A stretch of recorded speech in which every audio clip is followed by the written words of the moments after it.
Morning students. आज हम semester third के EC2 paper India's foreign policy के भारत और पाकिस्तान के संबंधों के बारे में बात करेंगे। भारत पाक संबंध में बहुत सारे आयाम हैं, लेकिन वर्तमान में जो प्रासंगिक बिंदु है, जो मुद्दे हैं, उन पर आज हम चर्चा करेंगे। तो चलिए शुरू करते हैं। भारत पाक संबंध के बारे में बात करते हैं। भारत और पाकिस्तान के संबंध हमेशा से ही ऐतिहासिक और राजनीतिक मुद्दों के कारण हमेशा से ही उतार चढ़ाव की स्थिति में रहे हैं, जिसका मुख्य कारण भारत विभाजन और जो उसमें उत्पन्न परिस्थितियां हैं, वे सभी इसके कारण रहे हैं। 1947 के विभाजन के बाद से ही इन दोनों के संबंध उतने अच्छे नहीं रहे। विवादों को लेकर भारत पाकिस्तान के बीच 3 बार युद्ध भी हो चुके हैं और सीमा पर अशांति सैनिक कार्रवाई भी हो चुके हैं। फिर भी दोनों देश ऐतिहासिक, सांस्कृतिक, राजनीतिक, भौगोलिक, आर्थिक रूप से एक दूसरे से जुड़े हुए हैं। नीतियां एक दूसरे के होने के बावजूद भी एक संभावना बनी रहती है कि दोनों देशों के बीच अब संबंध समान होंगे, लेकिन स्थिति वैसी देखने को अभी तक नहीं मिली है।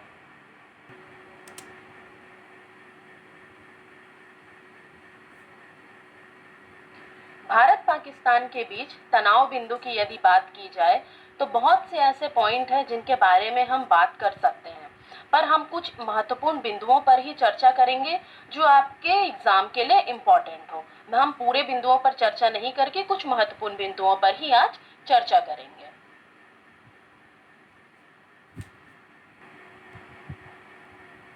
भारत पाकिस्तान 1947 से 2019 तक के सारे विवाद, यानी भारत और पाकिस्तान के बीच 1947 से 2019 तक में जितने सारे विवाद हुए हैं, उनके बारे हम लाइन बाय लाइन कुछ बिंदुओं पर आज चर्चा करेंगे। तो सबसे पहले बात करते हैं 1947 में जो युद्ध हुआ उसके बारे में। 1947 में कश्मीर को लेकर भारत पाकिस्तान के बीच में पहला युद्ध हुआ, जिसे इंडो पाकिस्तान वार कहा गया। इसमें पाकिस्तान आजादी के समय कश्मीर को अपने साथ मिलाना चाहता था, परंतु कश्मीर का जो शासक राजा हरि सिंह वो हिंदू थे। उन्होंने कश्मीर को भारत में शामिल करने के लिए भारत सरकार से प्रार्थना की कि उसे भारत में शामिल कर लिया जाए। 22 अक्टूबर 1947 को पाकिस्तान ने कश्मीर पर आक्रमण किया तो संयुक्त राष्ट्र संघ ने उस पर विराम लगाया और 6 फरवरी 1954 को कश्मीर की संविधान सभा ने एक प्रस्ताव पारित करके जम्मू कश्मीर को भारत में विलय करने की पुष्टि कर दी। अब उसके बाद हम बात करते हैं 1965 में जो युद्ध हुआ कश्मीर को लेकर भारत पाकिस्तान के मध्य, दूसरा युद्ध जिसे इंडो पाकिस्तानी सेकेंड वॉर कहा गया। इस समय 2 सैनिक आक्रमण हुए थे, पहला कच्छ के रण पर मार्च अप्रैल के महीने में और दूसरा जो था अगस्त सितंबर के महीने में कश्मीर में। इसके बाद ब्रिटेन के प्रधानमंत्री हेराल्ड के प्रयत्नों से इनके बीच समझौता कर दिया गया और विवादग्रस्त जो क्षेत्र था उसका 90% भाग भारत को मिल गया और 320 वर्ग मील जो भाग था वो पाकिस्तान को मिल गया और इससे भारत सरकार ने इसकी निंदा की। भारत पाकिस्तान युद्ध 23 सितंबर 1965 तक चला और लास्ट में संयुक्त राष्ट्र संघ के हस्तक्षेप से 23 सितंबर को सुबह 3:30 बजे युद्ध रुक गया। उसके बाद हम बात करते हैं 1971 का बांग्लादेश लिबरेशन वॉर। 3 दिसंबर 1971 को भारत पर अचानक ही भीषण हवाई आक्रमण हुआ, क्योंकि 30 जनवरी 1971 को पाकिस्तान ने भारत का एक हवाई जहाज चुराकर उसमें आग लगा दी थी। बल्कि भारत ने उसे वापस भी मांगा था, परंतु पाकिस्तान वालों ने उसे वापस नहीं देकर उसमें आग लगा दी और भारत पाकिस्तान को इसके लिए दोषी ठहराते हुए पाकिस्तानी विमानों के भारतीय प्रदेशों से होकर गुजरने पर प्रतिबंध लगा दिया। यानी पाकिस्तान के जितने भी विमान हैं वे भारतीय प्रदेशों के ऊपर से होकर के नहीं गुजरेंगे, इस बात पर उन्होंने भारत सरकार ने प्रतिबंध लगा दिया। तो 3 दिसंबर 1971 को पाकिस्तान ने भारत पर अटैक कर दिया और भारत ने इसका सामना भी किया।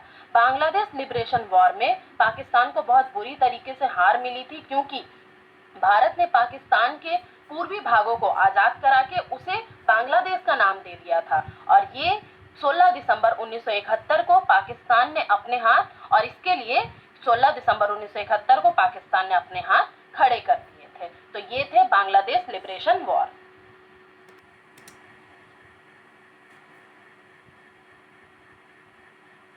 उसके बाद है 1972 का विवाद जो लॉक को लेकर, LOC को लेकर के हुआ था। लाइन ऑफ कंट्रोल, इसका फुल फॉर्म होता है लाइन ऑफ कंट्रोल, जिसे नियंत्रण रेखा भी कहा जाता है। इसे 1972 में स्टैब्लिश किया गया था। ये लाइन जो था इंडिया पाकिस्तान के बीच में खींची गई थी और इसकी लंबाई थी 740 किलोमीटर। शिमला समझौता भी उसी समय 3 जुलाई 1972 को हुआ। यह वार्ता 18 जून से 3 जुलाई तक चली। 3 जुलाई को दोनों देशों के बीच में हस्ताक्षर हुए। उसके बाद जुलाई 1976 में दोनों देशों के मध्य हवाई संपर्क पुनः स्थापित हुआ और दोनों देशों के संबंध आगे बढ़ने लगे। 1977 में भारत के जो प्रधानमंत्री थे वो मोरारजी देसाई जी थे, तो उनके द्वारा पाकिस्तान सहित कश्मीर की कई अन्य समस्याओं को सुलझाने के लिए दोनों देशों के संबंध में काफी सुधार हुआ और 1978 में विदेश मंत्री अटल बिहारी वाजपेयी ने पाकिस्तान का दौरा किया। 12 अप्रैल 1978 को पाकिस्तान के विदेश सचिव श्री आगा शाही भारत आए और उन्होंने 12 अप्रैल 1978 को सलाल बांध परियोजना पर हस्ताक्षर किए और इससे भारत को जम्मू कश्मीर में चिनाब नदी पर सलाल बांध बनाने और विद्युत परियोजना बनाने का अधिकार मिल गया।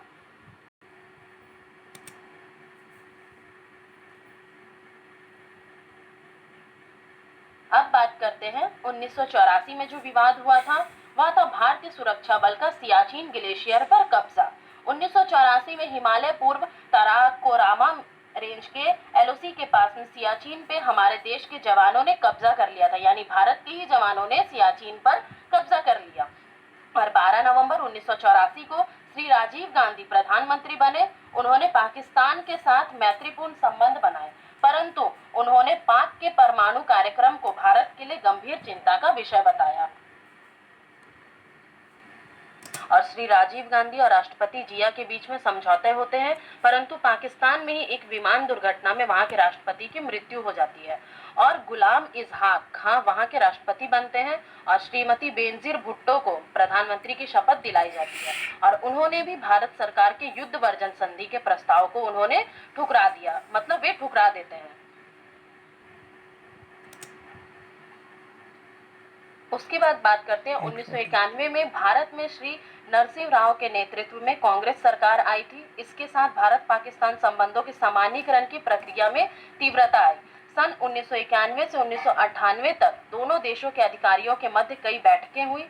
1990 के बाद कश्मीर में आतंकवाद का स्वरूप और भी भयानक हो गया था। 1977 में दोनों देशों के मध्य शिखर सम्मेलन हुआ, विदेश सचिवों की बैठक भी हुई। पाकिस्तान के खराब रवैये के बावजूद भी भारत ने पाकिस्तान के साथ संबंध सुधारने की कोशिश भी की और 1998 में श्री अटल बिहारी वाजपेयी ने पड़ोसी देश से संबंध सुधारने के लिए दिल्ली लाहौर बस सेवा शुरू की और इसी बस से वे 20 फरवरी 1999 को पाकिस्तान गए और दोनों देशों के प्रधानमंत्रियों ने लाहौर घोषणा पर हस्ताक्षर भी किए।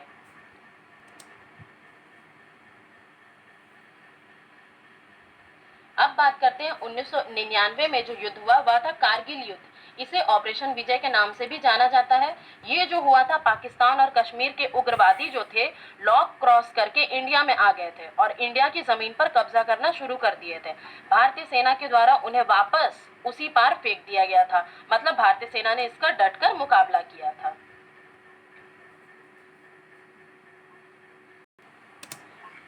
अब बात करते हैं 2001 की घटना।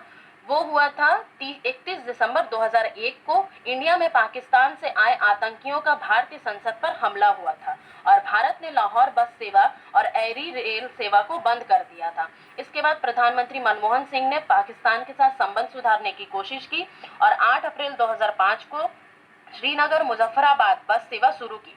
16 से 18 अप्रैल 2005 को पाकिस्तानी राष्ट्रपति परवेज मुशर्रफ नई दिल्ली आए और अमृतसर से लाहौर तक बस सेवा भारत पाकिस्तान के मध्य थार एक्सप्रेस अमृतसर ननकाना साहिब के बीच बस सेवा 24 मार्च 2006 को प्रारंभ की गई।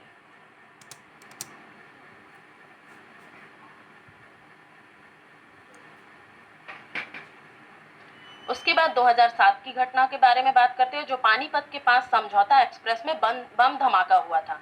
19 फरवरी 2007 में भारत पाकिस्तान के बीच चलने वाली समझौता एक्सप्रेस में बम धमाका हुआ।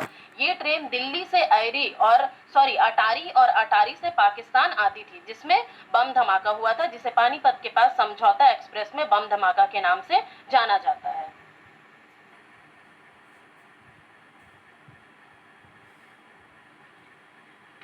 उसके बाद बात करते हैं 2008 की मुंबई आतंकी हमला, जिसे 26/11 के नाम से भी जाना जाता है, मुंबई के ताज होटल में हुआ था।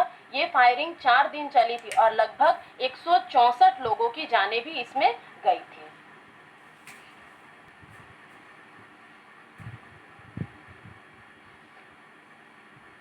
अब बात करते हैं 2016 में भारत ने पाक में जो सर्जिकल स्ट्राइक अंजाम दी थी। भारत पाकिस्तानी आतंकी जम्मू कश्मीर में भारतीय सेना के कैंप को निशाना बना लिया था और भारत के सेना ने सर्जिकल स्ट्राइक की और ठीक 10 दिन के बाद एलओसी क्रॉस करके वहां के आतंकियों को खत्म कर दिया था।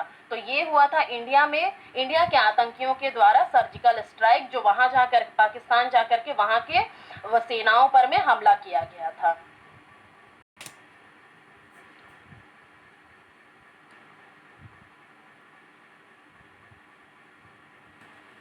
उसके बाद बात करते हैं 2019 में भारतीय वायुसेना ने जो सर्जिकल स्ट्राइक किया था। इससे पहले 14 फरवरी को पुलवामा अटैक हुआ और उसमें 45 सीआरपीएफ ऑफिसर की जाने गई और ठीक 13 दिन के बाद एक एयरफोर्स द्वारा सर्जिकल स्ट्राइक चली, जिसने पाकिस्तान में घुसकर वहां के 400 आतंकियों को मार गिराया था।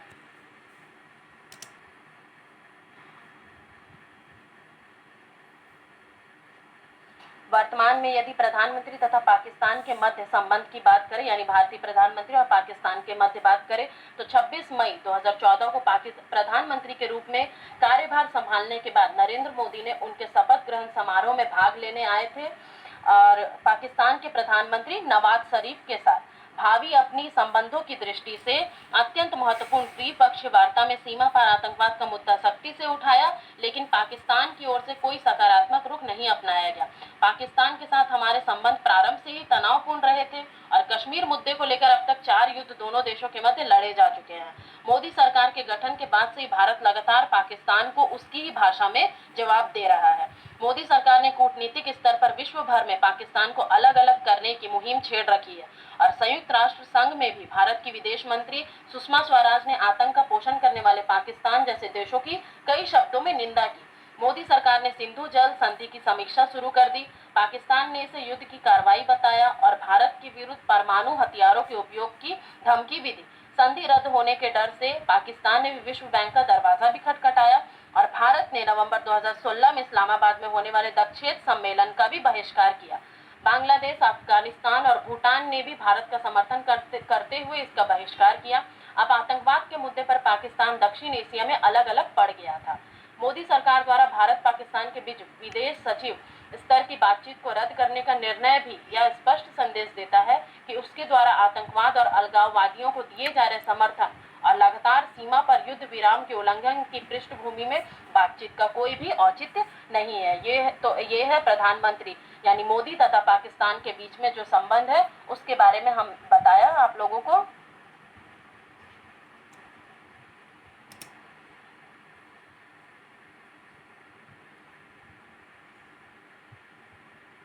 अब हम बात करेंगे कि दोनों देशों के बीच रिश्तों में सुधार लाने के लिए कौन कौन से प्रस्ताव यानी कौन कौन से सुझाव रखे जा सकते हैं। तो जो कि स्क्रीन पर आप लोगों को दिख रहे होंगे, ये लाइन बाय लाइन आप लोग पढ़ लीजिए।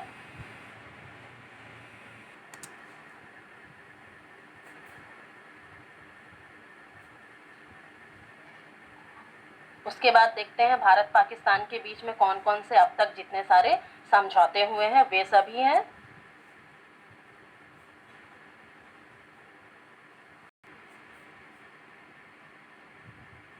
अंततः हम यही निष्कर्ष पर पहुंचते हैं कि भारत व पाकिस्तान के मध्य प्रारंभ से ही तनाव के अनेक केंद्र बिंदु रहे हैं तथा वर्तमान परिस्थितियों को दृष्टिगत रखते हुए निकट भविष्य में भी किसी महत्वपूर्ण सकारात्मक परिवर्तन के आने की कोई संभावना नहीं है। फिर भी भारत अपनी ओर से पाकिस्तान के साथ संबंध सुधारने की कोशिश में लगातार प्रयत्न करता ही रहता है। तो ये थे भारत पाकिस्तान के मध्य संबंध जितने अभी तक युद्ध हुए हैं वे सभी आप लोगों को मैंने बताया और उसके रिश्तों में सुधार के लिए क्या क्या किए जा सकते हैं वो भी आप लोगों को बताया और वर्तमान स्थिति में भारत और पाकिस्तान के मध्य कैसे संबंध है ये भी आप लोगों को मैंने बताया। तो आप लोगों को ये समझ आ गया होगा, तो इस पर आप लोग नोट्स बना सकते हैं। Thank you.